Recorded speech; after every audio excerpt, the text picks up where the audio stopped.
Luoro medore kar chung' od bura ma Baringo North bang' jokuo jamni nego obila moro ma yande tiyo Homa Bay kendo ne odok thurgi e yueyo machuok. Jokuogego bende nokwalo diek ma kwan gi odhuro. Ruoth ma Sibiloi, Lokeson Joseph Chemitei okoni jomaundugo ohinyo marach obilano ma gikone notho. Maendi timore e kinde mag migawo mar arita oyango gige lweny madhi konyo kedo kod maundu kod kuo jamni e nyandwat mar hoho mar okak. George Bati miyowa ler. E kinde ma monjo ma itimo kod jokuo jamni e kaunti ma Baringo medo luoro e chuny jopiny ka odiechieng' manyoro, obila ma yande tiyo Homa Bay mane odok ywe adundo e gwenge ma Kibenos e Baringo North negi kod jokuo jamni, jokuo ma bende nyo yombo kod diek buora. Jotelo makono koro dwaro ni mondo rochuk arita e gwengego landi kaka midhiero momako Kenya kendo sirikal oduny kochunglo jomaundugo. This banditry should be declared a national disaster, na pia it should be declared kama act of terrorism. Ile tuleta watu yande terra wakuja wapomoi watu. Because I have, even in my area, my border Tiati na West Pokot.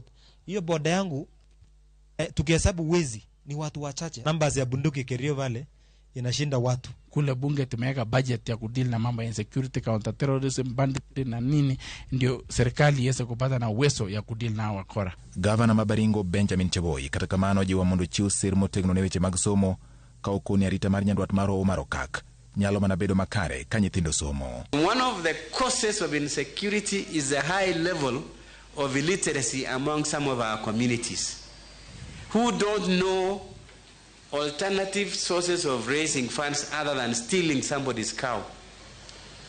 So when we invest in education, we are investing in our future security. Magi timore kinde matend migawo mar arita oyango gige lweny ma idhi tigodo e pedha mar rakruok kod jomaundu manyayo kuo jamni nyandwat mar hoho mar okak. E kinde yango bogi mag lweny ma umgi chalo liech, jatend migawo mar arita Kithure Kindiki onyiso obila mondo neg jomaundu marocho ngima jopiny nyandwat mar hoho mar okak. Security officers in the front line are directed to act mercilessly and thwart the work of bandits and make sure that they take down bandits and other dangerous criminals before they take down the people of Kenya, before they hurt a police officer. Kindiki bende osingo mar pedho jomaundugo kamora mora magiponde bed ni gin wi gode e rogo kate buo pi. Their days are numbered. We will fight them on land and from the air. We will strike them from the ground and from the sky.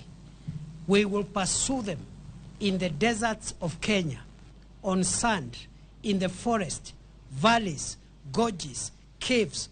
We have to terminate this rubbish. Jagoro mogiro e migawo mar arita Ramondo Molo singo mar keto kenge makare eneno ni obila oyudo sir kendo gik madwarore chiwo arita manemba omigi mondo gichiw arita makare ne jo-Kenya. The plan goes beyond the police equipment modernization.